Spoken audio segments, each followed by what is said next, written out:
Hola Javier, pues es darte la bienvenida para esta exposición. Esta entrevista tiene como objeto conocerte un poco más, ¿no? Y que la gente conozca de ti. Comenzaría haciéndote la primera pregunta, que sería, ¿cómo es que decidiste estudiar arquitectura? ¿Cómo es que te acercas a la arquitectura y por qué llegas a la arquitectura? ¿Si fue accidental o fue una decisión propia? ¿Cómo es que decides estudiar? Sí, mira, yo estaba en prepa y pues no sabía que iba a estudiar una carrera, pero no tenía no sabía ciencia cierta que iba a estudiar, ¿no? Al principio pensé estudiar ingeniería civil, sin embargo hubo un test que se hizo ahí en la escuela y dentro de eso preguntaban que si me gustaba ir a museos, y yo puse que sí me gustaba mucho ir a museos, etcétera. Y de ahí salió en el test que tenía vocación para la arquitectura, ¿no? Yo al principio dije, bueno, pues estudio ingeniería y después pues, pondré una tienda de materiales. Pero pues, salió eso de arquitectura, me metí a arquitectura y pues cada vez me fue gustando más, ¿no? Pero yo creo que nunca, eso de que desde chicos, pues sí me gustaba dibujar, la naturaleza, algunas cosas de ese tipo, pero no tenía así una vocación muy clara desde niño. Muy bien. Y ya cuando entras a la licenciatura, ¿qué crees que es lo que más contribuyó a tu formación académica? ¿Con qué te encontraste? ¿Qué fue lo que con quién te atravesaste? Si fue un personaje, un arquitecto internacional, algo que sientas que ahí fue donde... Sí, yo creo que fueron varias cosas.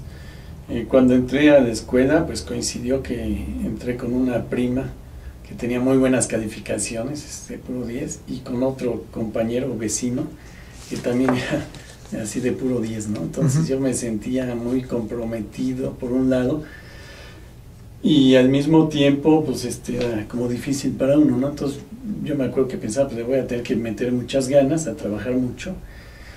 Y bueno, pues hicimos un buen equipo, estudiamos casi toda la carrera juntos. Y ya al final me fue bien en los últimos semestres y cada vez me fue gustando más, ¿no? La arquitectura. Es muy diferente quizás ahora, ¿no? Uno no conocía tanto de arquitectura contemporánea hasta los últimos semestres. Empecé a conocer arquitectos como Mies van der Rohe, Le Corbusier, Frank Lloyd Wright. Y pues me empezó a gustar ese tipo de arquitectura, ¿no?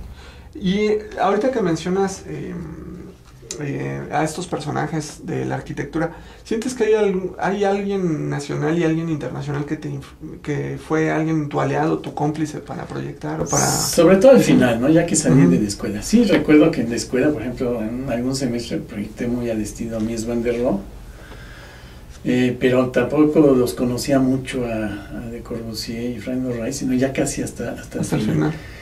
Y quizás cuando ya me marcó un poco más, pues tanto Frank Lloyd Wright como, bueno, ya con el tiempo Gaudí, etcétera, Barragán, y yo creo que sí hubo muchos arquitectos que influenciaron en la arquitectura.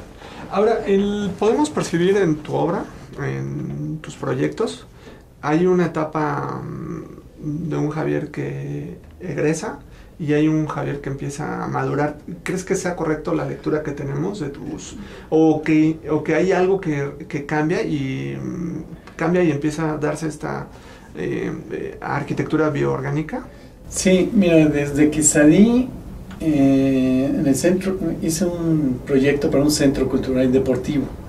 En aquel entonces se hacía el servicio social en un pueblo y de acuerdo a las necesidades del pueblo uno proponía el proyecto, ¿no?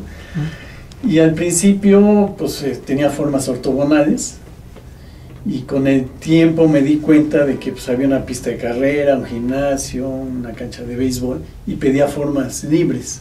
Entonces cambié el concepto, me costó trabajo porque ya llevábamos como 2 o 3 meses y pues básicamente fueron como 5 meses el desarrollo de la tesis. En aquel entonces era encerrona, así que nos encerraban, éramos como 120 alumnos, y durante un periodo de tiempo desarrollábamos ahí la tesis, pero salíamos a veces nada más a dormir, pero ahí comíamos y a veces hasta casi nos quedábamos a dormir. Y bueno, pues al final de cuentas no me fue mal, y a partir de ahí, bueno, cambié el proyecto por Formas Libres, y a partir de ahí entró una inquietud por la búsqueda de espacios curvos que supuestamente son más humanos. Empecé a conocer algunas obras en el interior de la República, a leer, y esa inquietud fue por la búsqueda de espacios curvos que supuestamente son más humanos, ¿no? Muy bien. Y Javier, llegando a esta parte de los proyectos de bioarquitectura y pensando en los estudiantes y que puedan tener acceso a esta entrevista, ¿cuál es tu proceso o cómo consideras que llegas tú a un proceso de un proyecto de bioarquitectura? O ¿cómo se da? Es un proceso generalmente largo. Casi nunca nos salen el proyecto hacia la primera, más bien nunca. Y también es un proceso de investigación, ¿no? O sea, el proceso creativo son varios pasos. Empezamos por la información, que es muy importante tener muy claro el programa de necesidades. Y también el aspecto geográfico, ¿no? O sea, lo que es el lugar, el entorno, la orientación, los vientos dominantes, la topografía. Todo eso es muy importante, ese aspecto geográfico, y generalmente eso nos va a dar el concepto arquitectónico más adelante. Pero se empieza con un estudio muy minucioso de ese aspecto geográfico. Generalmente hacemos maquetas con la topografía pues, real, y trabajamos mucho de acuerdo a esa topografía del terreno. Muy bien. Entonces ahí y ahí después pues seguiría el aspecto de la identidad o cultura, que pues, de alguna manera tiene mucho que ver si se hace en Canadá o en la Ciudad de México. Entonces ese aspecto de la identidad y la cultura también marca mucho el concepto arquitectónico más adelante, ¿no? Pero yo creo que México tiene se le conoce mucho por la plástica. Y la plástica mexicana pues viene desde la época prehispánica y todavía antes, ¿no? O sea, desde la orografía que hay en México, la Sierra Madre Oriental y la Sierra Madre Occidental tienen una volumetría muy pesada.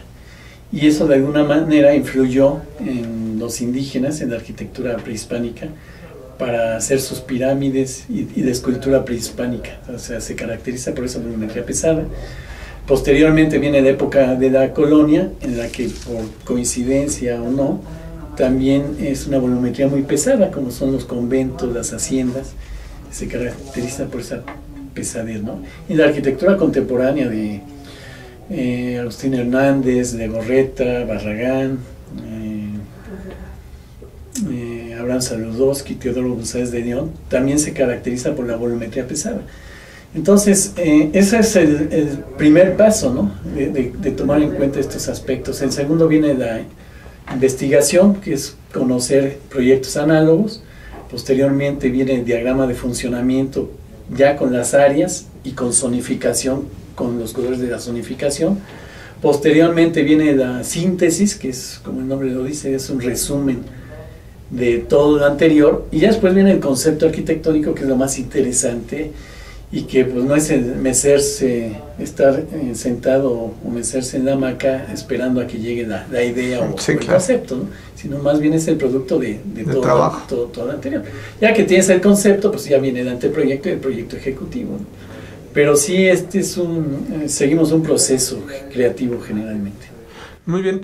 Y Javier, en esta parte de tus casas, de tus proyectos de bioarquitectura, ¿con qué problemas te has encontrado para llevarlos a cabo? Por ejemplo, que crean en que una figura o un tipo de casa bioarquitectónica, un cliente crea o se te han acercado, ¿ha sido fácil, no ha sido fácil llevarlos a cabo, ¿no? Construirlos, porque se pueden quedar en maqueta o se pueden quedar en... Sí, mira, no ha sido fácil porque este tipo de arquitectura, ahora yo siento que ya llama la atención y les gusta mucho a los niños y a los jóvenes, pero la gente grande a veces dice, pues me gusta, pero yo no viviría ahí, ¿no? Entonces, los clientes generalmente es gente muy bohemia o que le gusta la naturaleza. Ricardo Torres Nava, que fue el primer alpinista que llegó al Everest mexicano y latinoamericano, el primer latinoamericano que llegó al Everest, pues estuvo viviendo, ¿no?, en una de estas casas con su esposa Flor Berenguer. Y en fin, son gente que le gusta más o la pintura o el arte, ¿no? Y por ejemplo, con los colegas, con los demás arquitectos, comentarios, ¿cómo te han percibido los estudiantes? Tú eres maestro de la Mira, los Facultad colegas de me cuesta un Arquitectura. poco de trabajo, porque casi no tengo mucho contacto hablando de la obra en sí en particular. Con los estudiantes, yo siento que últimamente como que les llama la atención, ¿no? Sí, ¿Les ha gustado? Se interesan mucho por este tipo de arquitectura. ¿Y qué consideras tú que es algo que determina un buen proyecto? O sea, ya lo construiste, ¿qué tú crees que es lo que ya llega y dice uno es un buen proyecto? Bueno, yo creo que es el todo, ¿no? O sea, cuando ves un todo armónico que tiene unidad, pues ya lo logró, ¿no? O sea, primero es tener una unidad, que haya relación entre las partes con el todo y el todo con las partes, y eso de alguna manera te da la armonía, ¿no? Y la armonía, bueno, pues tiene varios aspectos, ¿no? Que uno de ellos es pues que todo funcione bien, armonía formal, volumétrica, y bueno, es la continuidad, por ejemplo, te va dando la armonía, ¿no? Entonces, son una serie de aspectos ya más subjetivos, quizás, como puede ser el color, las texturas, claroscuro, la jerarquía, etcétera, ¿no? Muy bien. Javier, también, ¿qué aspectos crees en la actualidad que enfrenta un arquitecto en el medio? Pensando ahora con esto de el cambio climático, los materiales, el acercamiento a la naturaleza, el cuidado por la naturaleza. ¿Cuáles crees que sean los problemas que se vienen o se va a enfrentar un arquitecto en la actualidad? Pues yo creo que ya esos problemas ya ya están y ya vienen desde hace un buen rato. Quizás antes no los queríamos ver, pero para mí me costaba trabajo con los muchachos, con los estudiantes, cuando corregíamos, pues que gira de aquí y que la proporción y el funcionamiento, y había una serie de aspectos cuando de repente uno pensaba, bueno, es que al final de cuentas pues está entrando la contaminación, ¿no? Entonces dices, pues es que ventila, pero si ventilas, pues vas a meterse la contaminación, ¿no? ¿Cómo logro respirar bien, ¿no? Y todos estos aspectos, pues para uno eran un poco difíciles, porque quizás más importante es respirar bien y la salud que el aspecto estético en un momento dado, aunque bueno, al final de cuentas todo es importante, ¿no? Yo pienso que pues, actualmente hay mucho más conciencia de la contaminación en general, del calentamiento global, y bueno, ya se están tomando medidas, todas estas cubiertas verdes, el uso de las ecotecnias, que yo todavía le comentaba a mis alumnos durante varios años, les dejaba trabajos sobre ecotecnias. Sin embargo, era muy romántico, muy bonito, pero no era costeable, ¿no? Todavía no era comercial. Y actualmente, pues ya lo que son el calentamiento para el agua, para los calentadores, un precalentamiento, pues ya es comercial, se reditúa en poco tiempo. Y bueno, pues ya es un cambio muy fuerte, ¿no? En el que pues, el mismo gobierno ya está dando facilidades fiscales para los que usan estas ecotécnicas, etcétera, ¿no? Entonces es un cambio que yo creo que ya los alumnos ya deben de estar proyectando, pero integrado, ¿no? Estas ecotécnicas no es tanto poner fotoceldas en la azotea, ¿no? Hidrocalentamiento o una turbina, y que a lo mejor se ve muy mal estéticamente, sino ya en integrar estas turbinas o estas fotoceldas al edificio, que de alguna manera a lo mejor son cubiertas verdes y algunas partes con fotoceldas, pero que tenga continuidad y que se vean bien, ¿no? Integradas ya integrado en la este arquitectura. tipo de edificio, no como un añadido, que eso ha sido un paso que ahorita se está dando y se dará todavía durante unos años en términos generales, Sin embargo, yo creo que es muy importante ya integrarlo como un coche, ¿no? Vamos a poner un coche, pues ya viene integrado con una carrocería y todo, ¿no?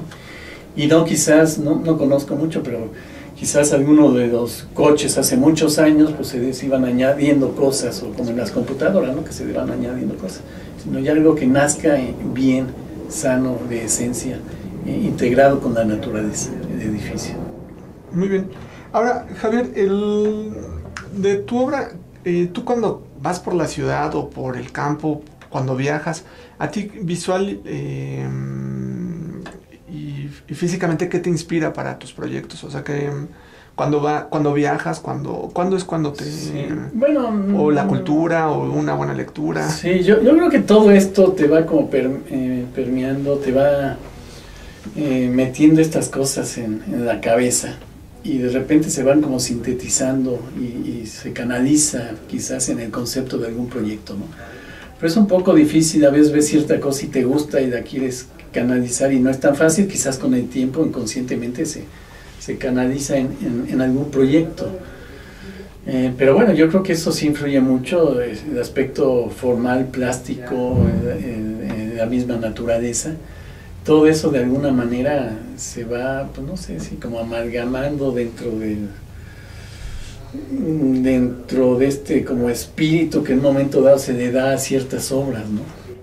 Por ejemplo, en tu primera obra de bioarquitectura, así como se manifiestan en estas casas, la primera que logras concretar y que un cliente cree en tu proyecto y invierte en el proyecto y se lleva a cabo y se construye, ¿cuáles pueden, cómo surge, cómo tomas la decisión de decir, hoy voy a hacer la primera casa de bioarquitectura y voy a tratar de convencer a mi cliente de que la hagamos así?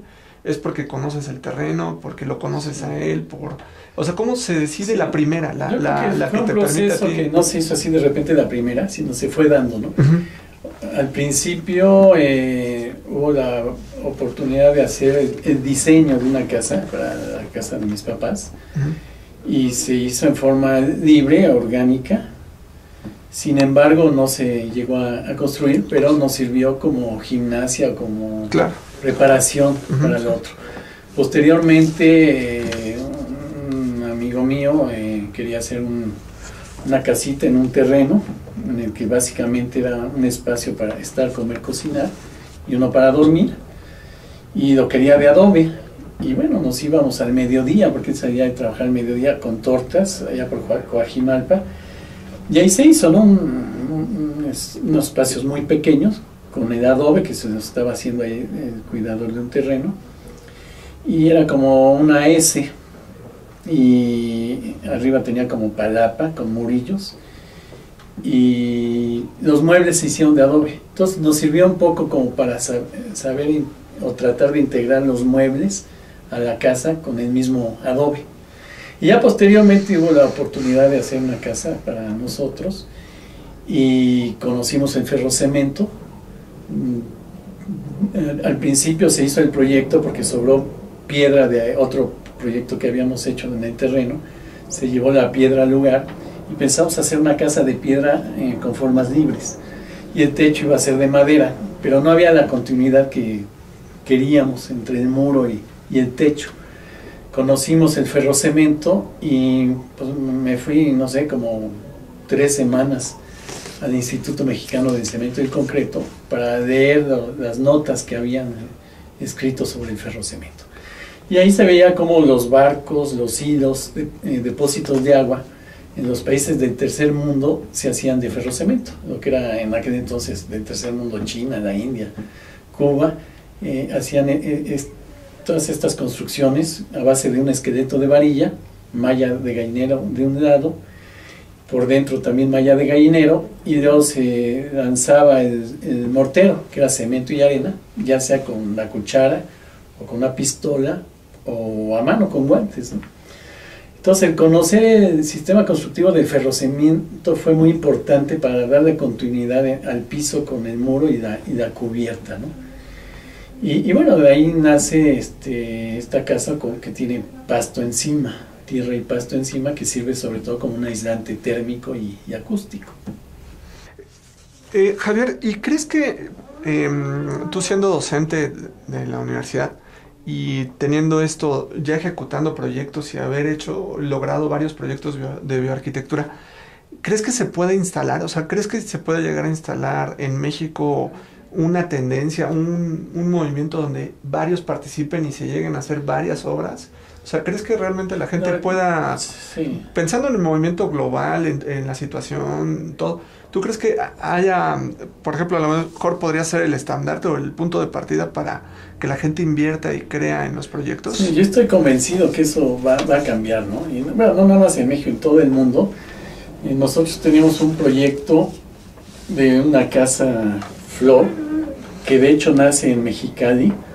Me invitaron a dar alguna plática en Mexicali, estoy hablando hace, no sé, quizás 20 años, el ingeniero Marco Vichis, y junto con la Universidad de Baja California Norte, íbamos a hacer un proyecto ya de varias viviendas semienterradas. Él hizo un experimento que creo que es muy interesante. En Mexicali tiene temperaturas de 40 grados centígrados en verano y 0 grados centígrados en invierno. O sea, es muy caliente en verano y un poco frío en invierno, ¿no? y seco. Y él puso un termómetro a 3 metros bajo la tierra y empezó a tomar temperaturas. Y se dio cuenta que cada hora pues marcaba 20 grados centígrados. Llegó un momento en que llevaba 4 o 5 meses, pues ya le aburrió porque siempre marcaba 20 grados centígrados, que es el promedio de la temperatura exterior de todo el año, ¿no? Entonces el calor pues se va metiendo en la tierra y conforme se va metiendo se va enfriando, y si uno toca la pared pues ya se siente fresco. Entonces como si fuera un comal que da una temperatura fresca al interior de la casa, ¿no? Y en invierno al revés, ¿no? O sea, el frío ¿no? El calor que entró en verano, se está como, pues también medio enfriando, pero por dentro tiene también la misma temperatura, ¿no? Que son 20 grados centígrados, y entonces pues es caliente en verano la casa, ¿no? Y bueno, con él la universidad nos propusieron hacer un proyecto de unas viviendas, como un pueblito muy pequeño. Y hicimos unas donas que tenían pasto encima y al centro tenían un patio. Cada casa tenía un patio al centro con una fuente.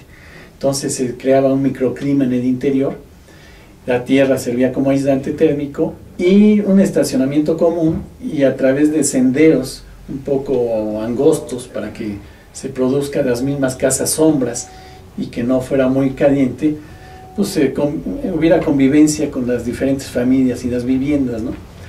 Eso nos sirvió después para hacer una casa en México, y posteriormente nos sirvió para hacer una como propuesta de pues una como pequeña ciudad verde, ¿no? El hábitat verde.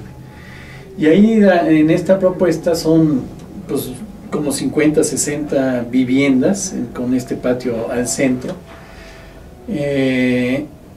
Y entonces se van formando estos como ecobarrios en los que se plantea que todo sea verde por arriba y que la comunicación sea a través de senderos que uno pueda caminar o usar la bicicleta o el auto eléctrico, pero nada más, ¿no? En principio. Y entonces estos ecobarrios, de alguna manera, pues tienen una zona comercial, varios ecobarrios, en la que uno puede ir pues no sé, a la panadería, a la tlapalería, puede tener un pequeño deportivo donde uno puede ir a hacer ejercicio, un gimnasio, entonces donde la gente viva y tenga cerca pues las necesidades básicas, ¿no? Y alrededor de estas viviendas, que son básicamente de un nivel, la propuesta son varios edificios verticales que tengan vista hacia las azoteas verdes de las diferentes casas, ¿no? Entonces varios ecobarrios te van formando un ecopueblo, y entre un ecopueblo y otro ecopueblo pues es la zona de agricultura, ¿no? Donde la gente está sembrando y a la vez sirve para alimentos de estos ecopueblos, ¿no? Y la comunicación entre un ecopueblo y otro ecopueblo pues se puede dar a través de un sistema de transporte ya colectivo, no contaminante, que puede ser un tipo microbús, o ya quizás entre una una ecociudad y otra ecociudad, pues a lo mejor sí ya podría ser hasta el metro, ¿no? Entonces una propuesta muy general y que también las zonas de trabajo, industria, esté cerca de las familias, ¿no?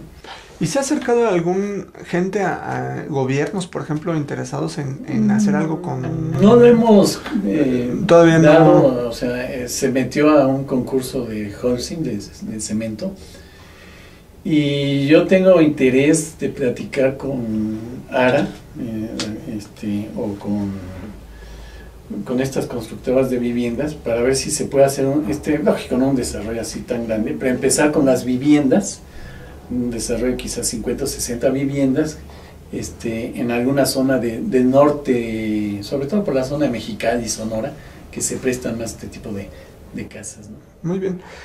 Javier, y también estoy pensando en ver con Urbi, que es una compañía que es de allá de Mexicali, y que quizás puedan tener interés sobre esto. Y es un proyecto interesante también porque es un globo. La casa es un globo que se infla, se spraye poliuretano que sirve como aislante, y se desinfla y se vuelve a hacer otra casa en otro día, ¿no? Muy interesante. Javier, ahora, ¿qué serían tus principios o qué puntos, si pudiéramos enumerarlos o hacer un decálogo o 3 puntos de lo que debe de considerar una arquitectura bioorgánica? O sea, ¿cuáles son los aspectos, los 3 puntos, o no sé cómo los defines tú?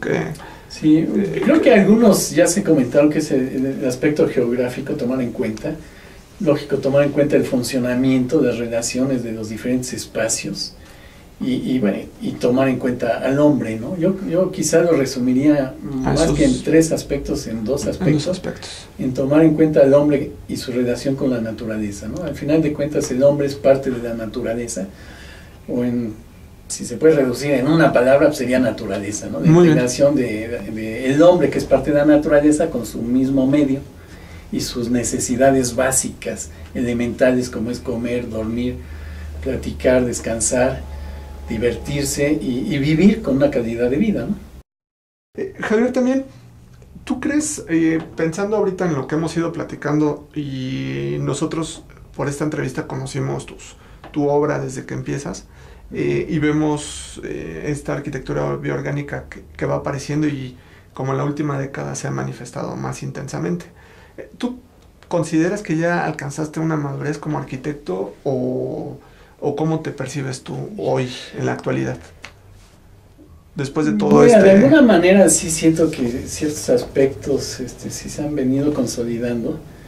Sin embargo, pues una madurez, yo creo que nunca total en la arquitectura es difícil, ¿no? Siempre generalmente hay una evolución, ¿no?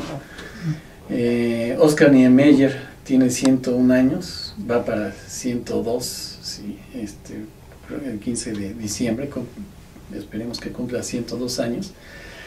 Y bueno, pues cada vez son casos insólitos, tiene más trabajo que antes y sus obras siguen siendo muy buenas, ¿no? Yo creo que en la arquitectura, como en la pintura, en la escultura, en este tipo de aspectos plásticos, en términos generales la gente vive más.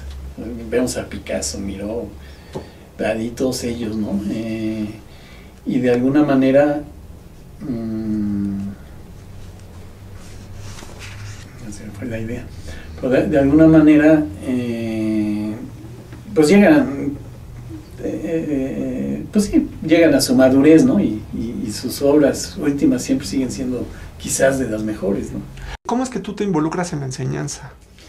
Bueno, mira, fue desde como 2 años después de que salí de la escuela. Un maestro, Toño Musi, nos dijo que si queríamos dar clases.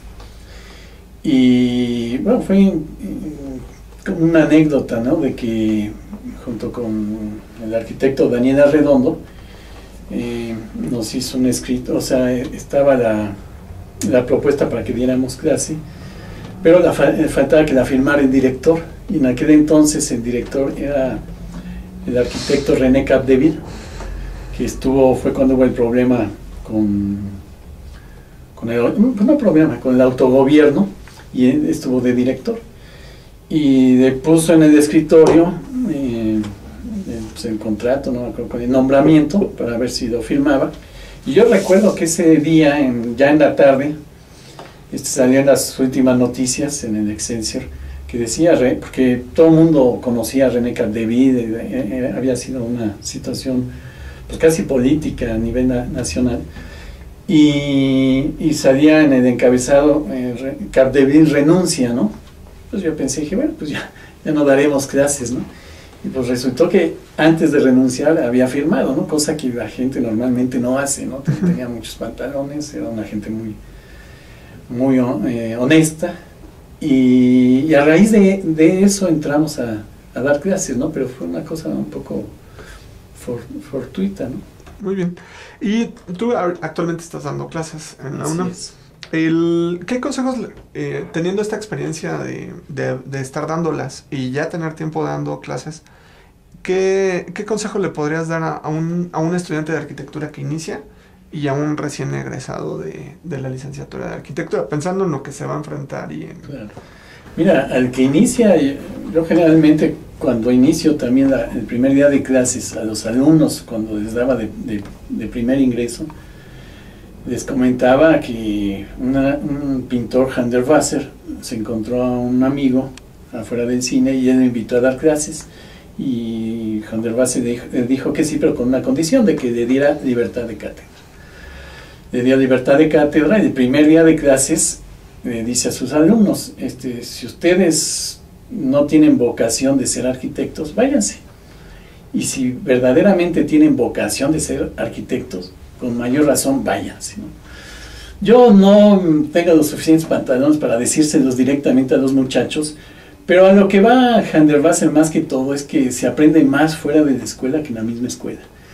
No quiere decir que en la escuela no se aprenda, ¿no? Entonces yo lo que les recomiendo a veces es que si van a estar en la escuela, pues traten de aprender lo más que se pueda. Hay maestros barcos, malos, buenos, de todo, ¿no?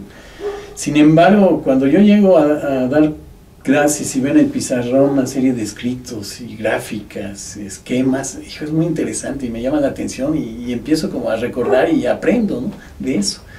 Entonces, si están tomando clases, lo mejor es que presten mucha atención a todo lo que, quizás no tanto que estudien por fuera, pero que si ya están ahí, aprovechen ese tiempo para aprender lo que les transmite sus maestros. Y tal vez salir lo antes posible, ¿no? Que no claro, hagan ahí también, ¿no? Y paralelamente, su maestría en 10 años.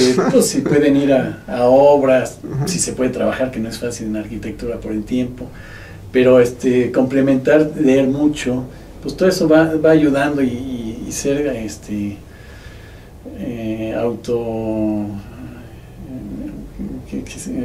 ¿cómo se dice? Se me olvidó. Autodidacta. Autodidacta. Muy bien, pues serían todas las preguntas. Te queremos agradecer mucho por la entrevista. Gracias a ustedes. Gracias.